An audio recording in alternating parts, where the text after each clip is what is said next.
All right, I think we are good to go. Wonderful. Well, I'm Ann Manning, and I am the Initiative Director here in the Twin Cities for the Future First 2014 Women's Congress for Future Generations, and thrilled to be here today. I, along with Linda Littrell, were at the first Congress in Moab, Utah, and Linda and I both live in the Twin Cities, so we are kind of the two with the in the Twin Cities with that historical piece. Also on the call is Carolyn Raffensperger. We refer to Carolyn as our founding mother and improvisational environmental lawyer genius that we think have some amazing things to unpack at the Congress and take forward to the Congress. So Carolyn's with us, and we'll speak in just a minute. We have Betsy Stites, who has been on the working team here in the Twin Cities since last June and works with a group. She's on the program committee aspect where we really have a whole group working on arts and music and song and movement and ritual. So it will just, there will be, the whole program has a flow to it. And Betsy's group has just an amazing capacity for what they're doing. And she'll be sharing some of that with us, as well as a couple of other topic areas. Patricia Neal should be joining us shortly. She co-chairs the program with me, and she'll talk a bit about what's going to actually happen at the Congress on a more programmatic side. Jen Neville is on the phone. She leads our communications team. And I'm sorry, I should have been taking notes. Vicki O'Day does our outreach and is working very hard with us right now to reach all the organizations we can.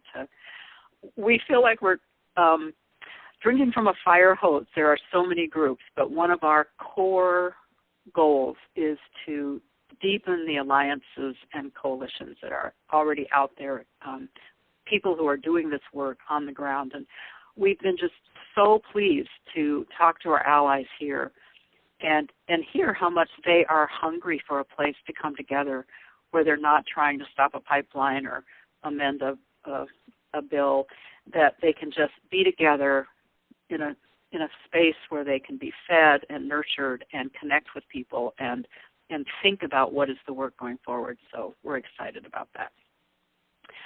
Anyone else on our team that I missed that's on the call? Okay, and I know we have Robin Milam from the Alliance for the Rights of Nature, who will be joining us in November and doing a workshop with us. So we've got a good range of people on the call here today. Carolyn, I would love it if you would kick it off and talk a little bit about what is the purpose of the 2014 Women's Congress. You know, there are many ways to say it, and the way that I've been thinking about it in this past week, in large part because of reading and vetting the press release that was just done by the fabulous communications team. And there was a discussion about how we talk about women's voices and their absence in the cultural conversation.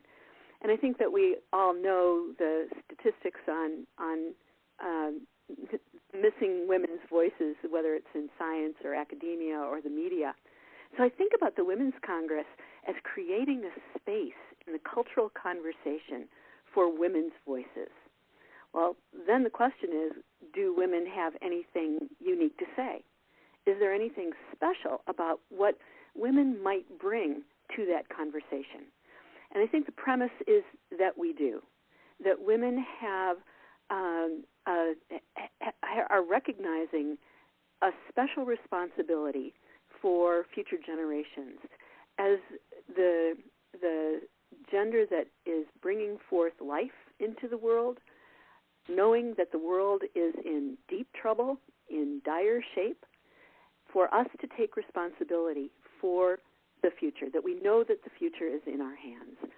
And so it is creating the place where women can begin to do the really deep work that unites the intellect with the heart, with the hands, that there is the sacred sense that we have work to do together on behalf of future generations. So we are creating the place for that to happen. Beautiful. Beautifully said. And I might add that this year, one of our themes at the first Congress, we really worked extraordinary magic, I think, in crafting a Declaration of Rights for future generations and responsibilities of our present generation. And this year, we will be working to see more clearly the links between our economic systems and what's happening environmentally and ecologically in the world, and to our health and to the health of the planet. So I think that's a new dimension that we're going to be bringing to that. Linda, I'm wondering if you could share with us your perspective on how the 2014 Congress and the 2012 Congress are linked. What are similarities? What are differences in the 2014 Congress that you would like to share with the group? Oh, thank you. Each of these will be its own unique event, and the 2012 event was one that I went to without knowing what to expect, other than that Joanna Macy was going to be there. She is also a founding mother of this movement. She wasn't able to be there, but what I did experience was very unique to me and quite extraordinary. One of the themes that I loved was that our work was similar to the Seneca Falls, New York meeting of women around the Declaration for Rights of Women, including the right to vote. And I think that our work is as groundbreaking and important as that conference in 1848.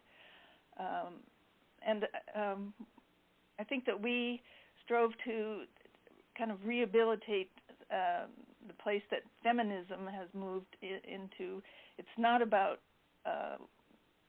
matriarchy overthrowing patriarchy, but rather men and women becoming greater and more effective partners, working in partnership to further these values that we all agree on.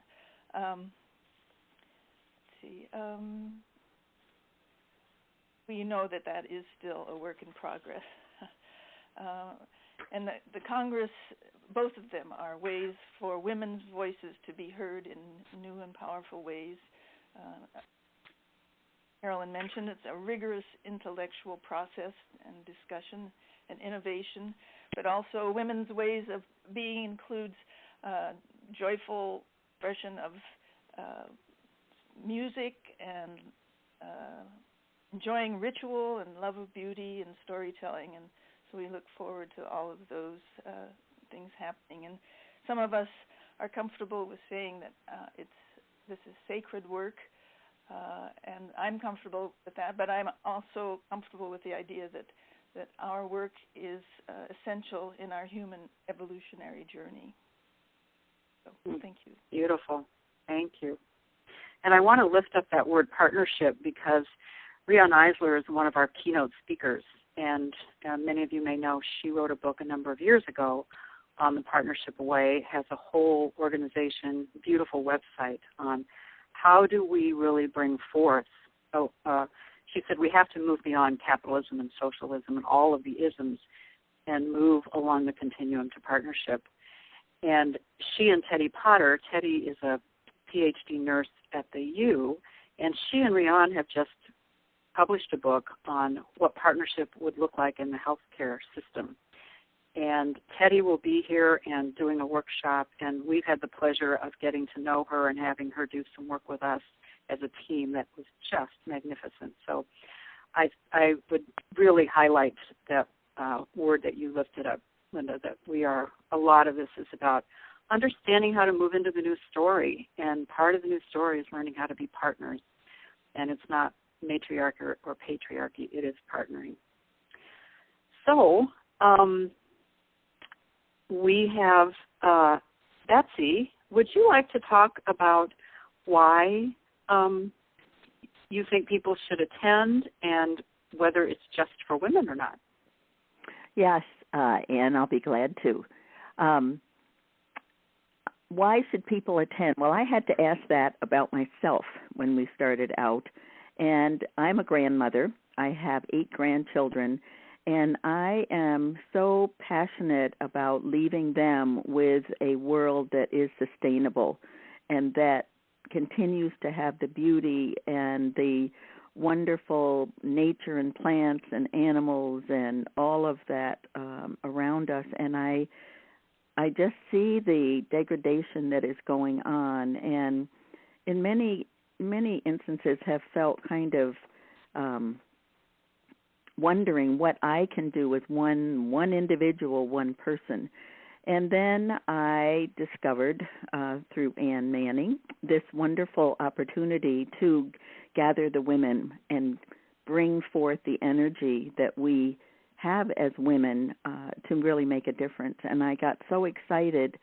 And first I was excited from my being a grandparent and really having some hope generated as from us all coming together. And then I just got so excited with the real possibility and the energy that I know we're going to create when all these women come together. I just cannot, I can just feel it in my whole body, and the anticipation of bringing women together is just so incredible. Obviously, women have been charged for centuries, for millenniums, with the caring component of society, families, everything, and so it's really bringing, I think, caring to a whole new level.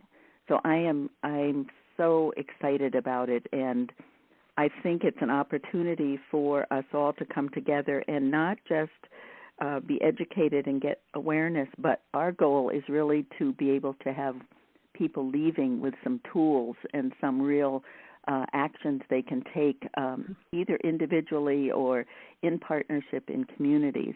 The other thing we talked about quite a bit is, yes, this is women-led because we haven't had a concerted community voice that has been heard, and we need to do that. But we need to partner and invite all people, men, women, children, everybody, and that's what it's going to take to really make an impact as we go forward. So yes, women-led, but all welcome is our mantra. Thank you. And Patricia, did you join us? I did. Oh, great. This is Patricia Neal, and she co-chairs the program committee with me. Would you like to talk a little bit about what's going to happen at the Congress? Yes, and I'm sorry I'm late. I just got out of a meeting. And have you talked at all about the actual flow of it in terms of when it starts? No. And okay. No, and I shared a little bit about Rian and Teddy's work on partnership, but no, we have not. Oh, fantastic. So, hi, everybody. It's Patricia Neal, and as you may know, the Congress starts on, we have a wonderful evening planned for Thursday night, with the overview of, actually, let me back up. You've heard a little bit of the overview of all the scope of what we'll be covering, and what's very present for us in the Twin Cities is the whole conversation of bees and butterflies and birds, and how we are affecting and being affected by by climate change, but also our daily habits. And we have some amazing local experts, including from people from the U, women from the U, but then also local restaurateur Lucia Watson, who is a longtime advocate for local food and organic local food, actually, and the buy local, eat local movement.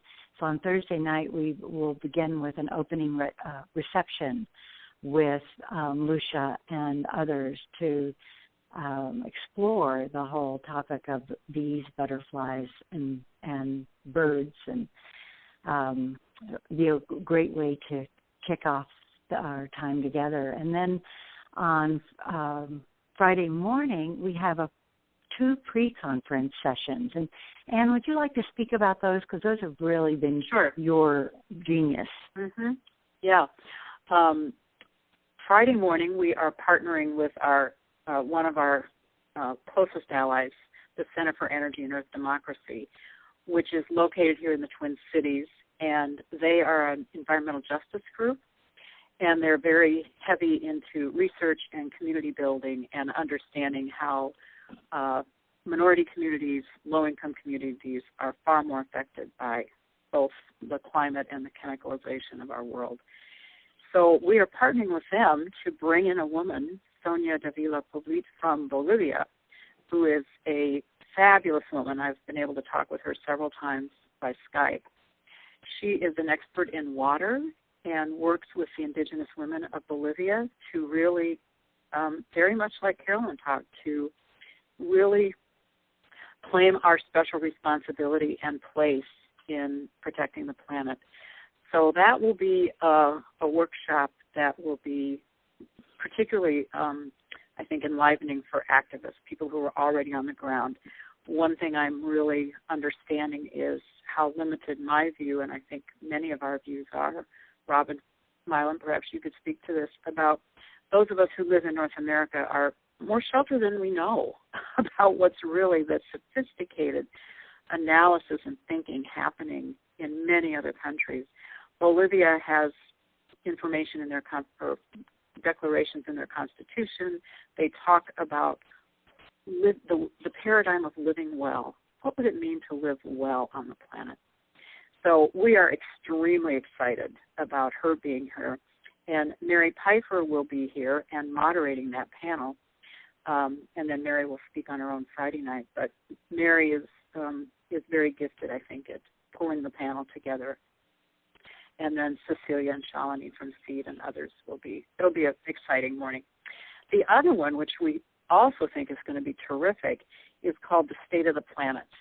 So if you know people who are coming who are not activists, who don't, read the daily news feeds on what's happening, but are very concerned, maybe know some things but don't know a lot, that's a workshop that will really help them get an overview in a fun and inviting way. Not that there won't be sobering things there, but we have several local speakers who are going to be working with that group, as well as Kim Wasserman from Chicago, the 2013 Goldman Environmental Prize winner, will be working in that workshop. So I think that's enough for now. Back to you, Patricia. Okay. So then the conference or Congress or conference and Congress, I've been using both words, but this is a Congress, and we've been very intentional about the feeling that gives us to be able to speak to something with such import. And hang on, I've got to just plug my phone in real quickly.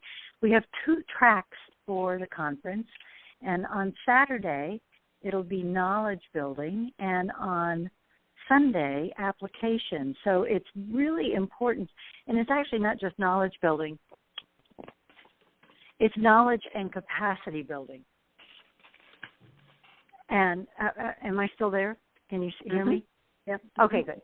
So it's knowledge and capacity building, because one of the things the principles that we hold very central to everything that we're doing is not just what you're doing, it's how you do what you do. So if we're really looking at new ways of being together and collaborating together towards a positive future, towards this future vision that for future generations, then what are some of the game changers? And it's not just the actions that we're going to take, it's how we do them and how we do them together. So the Saturday track, all of the workshops are knowledge and capacity building. And then Sunday, we want to help you bring them home. But what all the learnings that you get on Saturday, on Thursday night, on Friday morning, and Friday afternoon, and Saturday then on Sunday, what's the application for what you've been filling your basket with? And we have a wonderful mix of women and themes, and speaking to conscious development, how we hold the commons and the rights of nature, women and money, the message and the movement, water, definitely a focus on water, chemicalization of the planet, emergence of the feminine, collaborative leadership. I mean, just an amazing breadth of experiential and intellectual riches that we've got planned. And Anne, let me turn it back to you to talk about the Congress itself. Mm-hmm. Yeah, and maybe I'll back it up a little bit and say that we really, the Thursday night, Friday morning are pre-Congress events, and then early afternoon Friday we'll kick off with a formal opening ceremony, which is going to be magnificent. And our first featured speaker will be Sandra Steingraber, who has been on the Science and Environmental Health Board for many years. She's an emeritus now, but she really is one of the leading thinkers on how chemicals and toxins in our environment are affecting our health. And I think many of you who know her know that she wrote Living Downstream, she wrote Having Faith, and Raising Elijah, all three fabulous books if your book clubs are looking for books to read. Many, if not most, of our featured speakers have books that are just fabulous. So she'll be speaking. We'll have a panel of people responding to her. And then Friday night, Mary Pfeiffer will be our featured speaker. And we will also have music and some ritual there, because we see Friday as an afternoon and evening of really facing into the truth of where we are. And as Joanna Macy speaks so beautifully about, until we face into that, we really can't free up our energy to take action. It can keep us either numbed out and distracted or paralyzed. And so we will do it gently, but we need to help we need to link arms and face into the truth of where we are. And I know those of you on this call, that's an important aspect of this work, or you probably wouldn't be here. And then on Saturday afternoon, sure. I actually just also want to add, this is great context setting, thank you, that Carolyn and you will be at the very beginning also helping us to set context. Carolyn as the founder and original envisioner, and you as definitely a thought leader in this whole area and movement. So thank you. Continue. Yeah, that'll be exciting. I've got to find the space to start working on my talking points. I'm sure that will happen in October. And then Saturday morning, Rion Eisler will be our keynoter on a caring economy and partnership models and new measurements to, instead of measuring the Gulf oil spill as a growth in GDP, that needs to stop. So what she and her colleagues are launching a new measuring system for a healthy, caring economy the week following our Congress, so timing could not be better. And then at right after lunch on Saturday is when we will move into the official Congress, and we're calling it the Caucus of All Waters. And we'll kick it off with about a 30-minute video conferencing call with Joanna Macy. So she will be up on the big screens. She just cannot travel at that time of year right now. She's had some recent surgery, but she will be with us by video conference and really help us think about deep time. And for those of you who know Joanna Macy, Barbara Ford will be with us, Joanna's close colleague, and helping us to plan the Caucus of All Waters. We will actually, those of you who were at the first Congress when we did caucuses, we will go into separate rooms and caucus with bodies of waters and speak for the water, speak for ourselves, the Mississippi, the Great Lakes, the Ogallala Aquifer, the Pacific, the Atlantic, the Colorado, and really say, using water, which is so elemental to our survival and that of the planet, what would an economy look like that protected our water? And right now, we all are struggling with fracking and pipelines. And I have family who lived on the river in Charleston, West Virginia, that was polluted for, kind of like still is. So it's real no matter where we live. So we're using that since we live in the land of lakes. We'll use water. And then we'll come back and have our deliberations, our actual Congress, where we look at what needs to be added to the Declaration, particularly related to a healthy economic system. We'll have a wonderful dinner. We'll do some coming together on Saturday night to celebrate what we've done and to get it firmly entrenched in our bodies, minds, and spirits. And then we'll celebrate. We're on a campus that it has a hotel attached, Embassy Suites, lovely, beautiful hotel, not terribly expensive, especially if you double up. And it's just a few feet then to the conference center, which is an old farm. So it will very much feel like when Jan Neville and I went out to look at it, we've both been in it before, but you look at it differently when you're going to plan your own conference there. It was where they have the horse shows. It's where our plenary session is. And you'll walk by some posts, and you'll see where horses have taken bites out of the wood. So we won't feel like we are buried in a basement in a hotel room. There's light and windows, and it's got a wonderful energy. Assuming the weather cooperates, we'll even and there might even be some grass left. There might even be some green. Yeah. So, Betsy, why don't you share with us a little bit about the energy piece? Well, and before we move on to Betsy, so I just want to do the quick overview then. So Thursday night is a reception. Friday morning is the pre-conference. Then Friday afternoon we have, and throughout the day, we have wonderful keynotes and panels and dialogue and conversation, a lot of interactivity, and then have an event that Friday night, and then Saturday we come back to a plenary and then workshops and the Congress. And as I was saying earlier, that the Saturday is about your knowledge and capacity building, and then Sunday we move to, we have another plenary and workshops, and then that's about bringing it home, making it real, and application. And I'm done. And this is Betsy. And you've heard about the wonderful speakers and all of that, but what we also really wanted to make this a Congress, and not just a conference or a seminar, but really create an environment and an energy like no one has seen before in a gathering, especially of so many women. And so we have a committee called the NRG, or the Energy Committee, and it really is about creating beauty and spaciousness and really an environment of radical hospitality. And so we have we're going to be weaving in ritual and music and movement and poetry and spoken word throughout all of the time that we are there.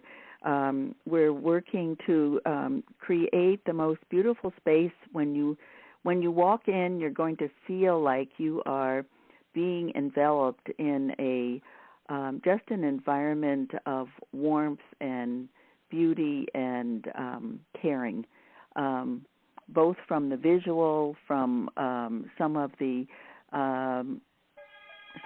elements and some of the things that we're going to be doing, so that it really leaves people feeling when they leave like they have been nourished. They've been nourished by Mother Earth. They've been nourished by what they've heard, what they've seen, how they've felt, and that it provides a spaciousness so that people can connect, individuals can connect with one another and really glean that caring and nourishing energy from one another so that when they leave refreshed, they leave with hope.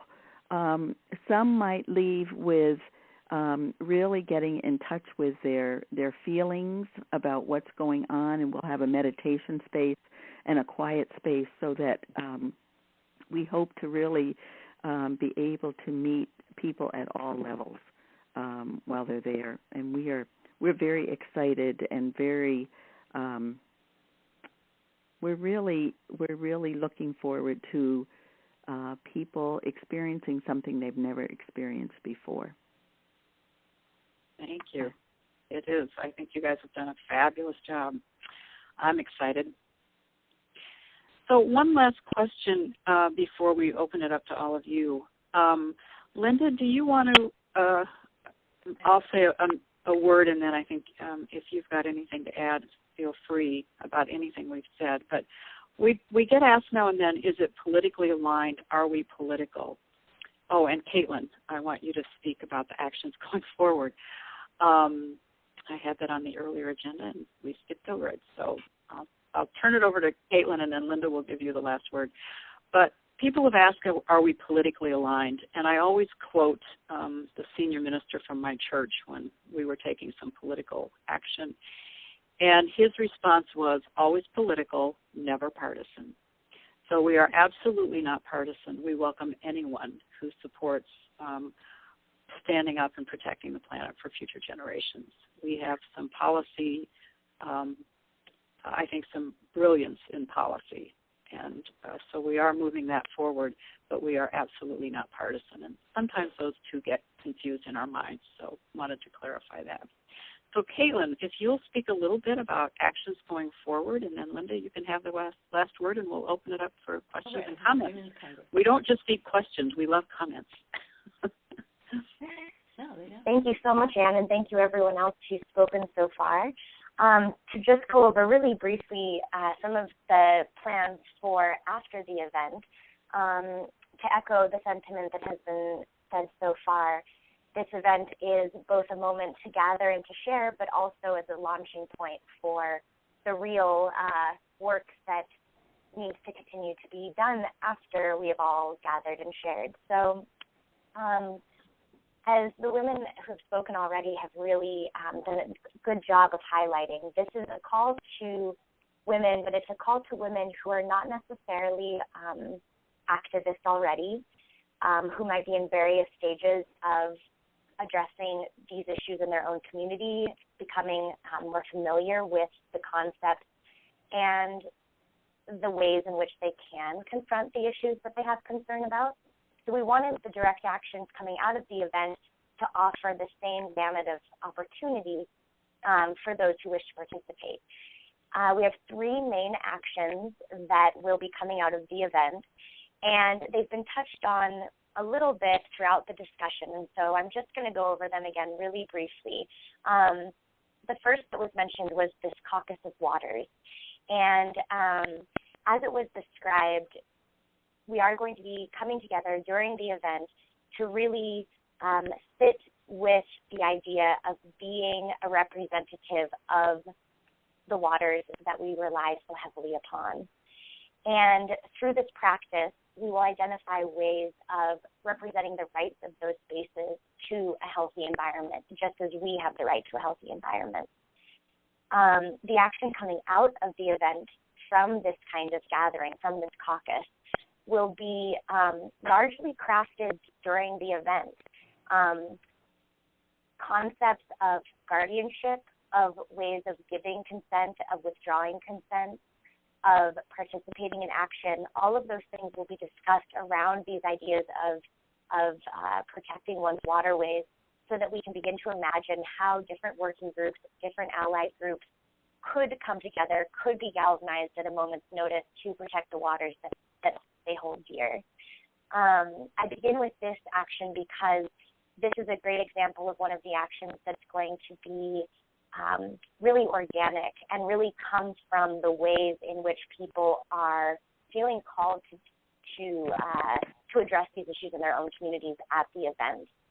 So I won't go any further into how the 60-day plan, the 180-day plan out after the event would look like, because a huge component of that plan to this particular action will come from the participants themselves, which is always, in my opinion, kind of the most fun, the most imaginative, and the most exciting. So let's see. As we mentioned also a little bit earlier, people are called to these different forms of involvement with these issues. And the overarching aim of this gathering is really to create the space and provide the means to galvanize action. One way that we would like to do that is to create a space and materials to enlarge the concept of the work that we do, which is, was mentioned by Linda earlier.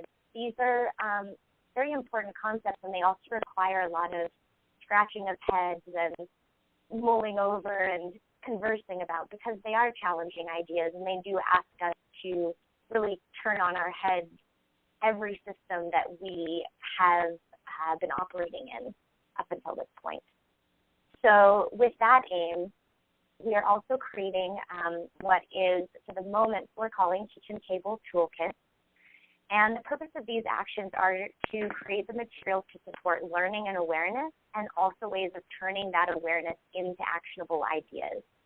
And this is geared towards an audience of people who may not necessarily be called to join national or international protests, but who do feel concerned about issues in their own community and find that they can galvanize action with their neighbors, with people who also think about these things in their community in a much more relaxed setting, aka a kitchen table, a potluck, a dinner with friends. So we're coming up with these toolkits that... Oops, we're losing you. Are you still there, Caitlin? Okay, Anne, can you hear me? Yeah, I can hear you. Can everyone else hear? Would you just say yes? Yes. Yes. Okay. I'll pick it up. I think she got bumped off, which may mean we're no longer being recorded. But so the kitchen table study guides, Linda's working on those. A local woman here, Karen Olson, who's has done curriculum design, and I think they'll be well crafted and very useful. So I wonder if we should, since it's quarter of, Linda, if you had a short comment, please give it, and then we'll open it up to the rest of you. Well, thanks. I only that this is an opportunity for us to experience women's ways of knowing. Hi. Sorry about that. Yeah, let's let Linda finish her comment, and then we'll come back to you, Caitlin. Well, great, thank you. Rigorous intellectual exploration, and also welcoming emotional dimensions around grief, but around joy and celebration, collaboration, and convening toward action, involvement, and vision. Well said. So, Caitlin, if you want to wrap up in about a minute, we'll open it up to comments and questions. Sounds good. Where did I get kicked off? Kitchen table. Okay, the toolkits, great. and that people who may not be called to national and international action, but have local issues they're concerned about. Perfect. So the purpose of this action is that we're partnering with the folks from mm350.org and another woman who's skilled in developing out these educational materials. And it will be a 6-week course that will really focus on providing ways and groups of people to approach an issue that they're concerned about, provide ways for them of understanding the issue, and then to make decisions about what to do and tools for how to do it. We hope to prioritize the fact that make these materials available in such a way that they can literally be brought into kitchen table settings. They'll be made online, so hopefully they will have they'll be easier to disseminate. They'll be interactive. Really excited about that being developed out. And the final action, which I'll just go over really briefly because I know we're running out of time. This is kind of the big idea action that has come out of discussions out of the Minnesota group, where the point of departure was actually an action crafted out of the first Women's Congress, but has since really grown into this big idea. It's to amend all 50 state constitutions to recognize the rights of future generations and to adopt statutes in every jurisdiction that fulfills that responsibility. Now, this is an extremely tall order, and in some ways it may be symbolic when we get started, but we have this opportunity, and especially in the Midwest. Minnesota is a very innovative state. It has a history of using the public trust doctrine to protect the commons that it cares about.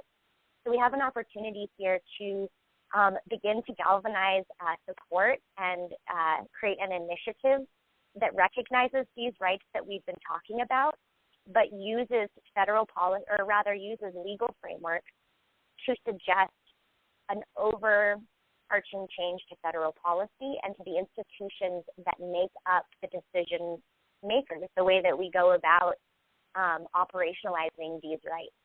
So there is discussion of partnering with other groups that have done work like this in the past, including Our Children's Trust, which has ongoing lawsuits with the government at the federal level and the state level. So this action is also going to be largely discussed and developed at the event in terms of how it will go forward in the 60 days and 100 days after the event. So the overarching idea is to provide an action for those people called to the political and the legal side of things, and as a way to kind of make some bold statements in writing about what work we are doing and how it applies to these larger frameworks and institutions. So to just kind of wrap it up, I know that's a lot to digest, but I would say that the overarching thing that ties all of these together is that we are taking the ideas that are being discussed in these events.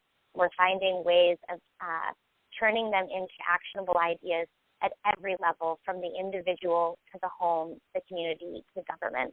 And that's what's really exciting about the way that this second event has been framed by all of you fantastic humans who have been speaking before me.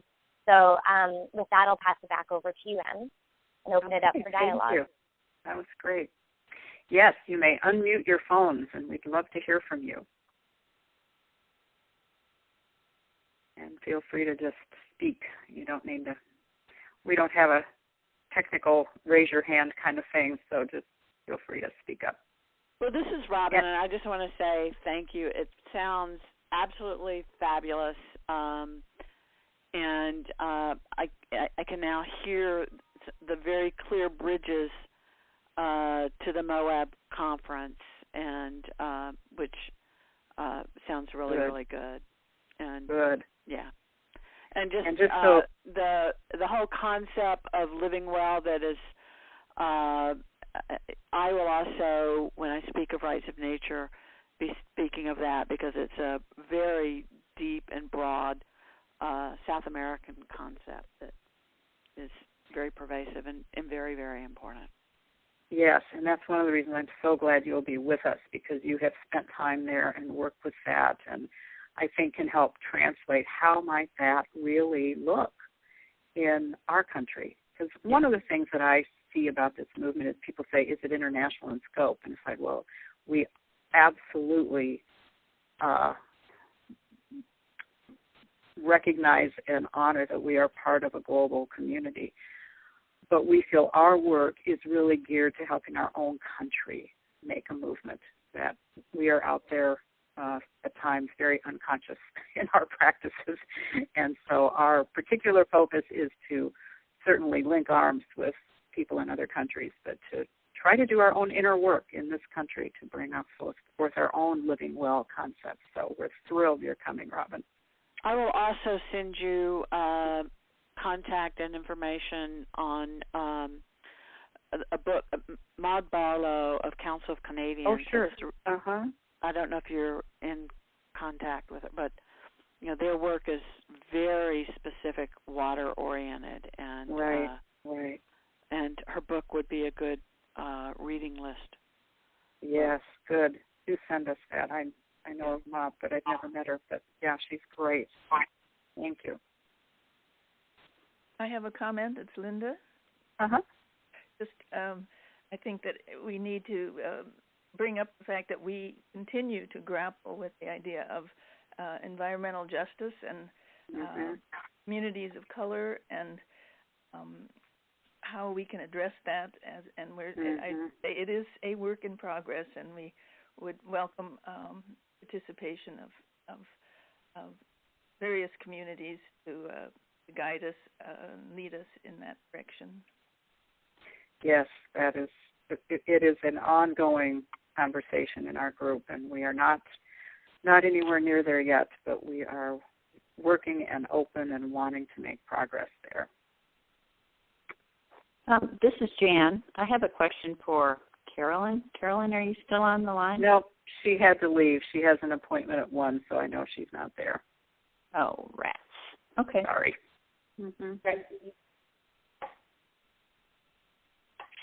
Jan, you maybe asked the question anyway. I might be able to answer.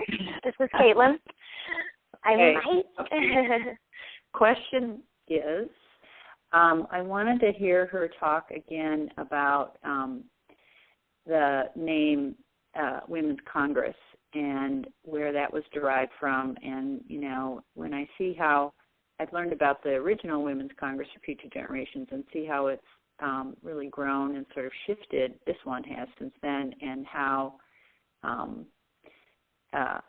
of why it's called a Congress, I guess, basically. Why is it called the Women's Congress? Oh, wow, that's a fantastic question. And I've never really heard her storyline on that. So that's a fantastic question. We should bring that up again with her. I do know that the term at the time, there was this hope of, and Robin, you should feel free to jump in too, and Linda, but there was this idea of the power in deliberation and in coming together to ratify something that is a living, ever-changing document, symbolic document. And the term Congress fits nicely with that idea of merging policy with governance, and then with deliberation. And I think that it was I would venture to say that this is a way of kind of carrying that metaphor through. It's a way of describing how we are organizing ourselves and giving it that, that connoted meaning, that connoted importance. It also, yes, Caitlin, you're right on in terms of the discussions that we had in Moab, around Moab, and that we've had here in California. The power in the word Congress and the authority that comes with it is much more so than what you have with the word conference. It also, Congress is a continual, ongoing body and process, whereas conference tends to imply you meet once and you're done. And, we've talked about the document being a living document, and so it all ties in with the notion of ongoing and authority of the process that we're looking to forward. I think those are really exactly what I've heard Carolyn say. I think that's right on, that Congress implies deliberation, that we don't, we may leave our session, but the work doesn't stop. We continue to move forward. And I've also heard Carolyn say that women are deep thinkers. We are good, deliberative thought leaders, and our voices are not being heard in the halls of Congress and state senates and State House of Representatives at the level they need to. And an example from one of our former state senators here was when she was in our state senate, they were looking at putting nuclear waste in Prairie Island, which is an island in the Mississippi River. And there were 11 women in the Senate. It was a democratically controlled Senate. They were making the decision. The women voted 10-1 against doing it, but the men overwhelmingly voted to do it. Women do carry a particular responsibility, and she said every woman got up and talked about their children and the future and the planet, and it's easy to slip into we need the jobs. without seeing the framework of the future. And that's why women's voices are needed in the public policy arena. And that's another reason for the Women's Congress. It also, as you're speaking, brings up the earlier notion of, Congress is a political act, and the work that I'm doing with Rights of Nature is the intention of changing the law has to do with the fact that our laws are really what define our social norms. Mm-hmm. And while we don't consider ourselves to be a political group, and certainly not representing any one or multiple parties, the process that we're in is we're committed to changing our social norms so that we do have a viable future for future generations. So, mm-hmm.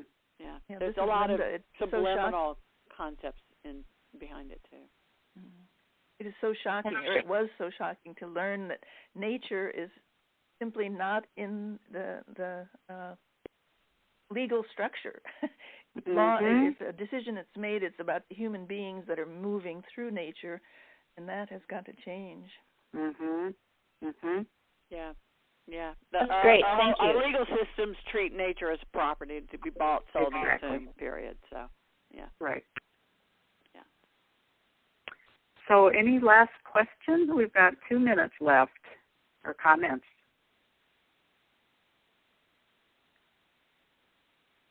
Okay. Well, we just like to thank all of you for. Oh, go ahead. Sure. Yeah. Nikki, sorry. So this was just absolutely fabulous and very informational and very inspiring. I'm moved to register. I'm wondering, is the recording of this briefing call going to be put on our website, or how is it going to be used? Thank you.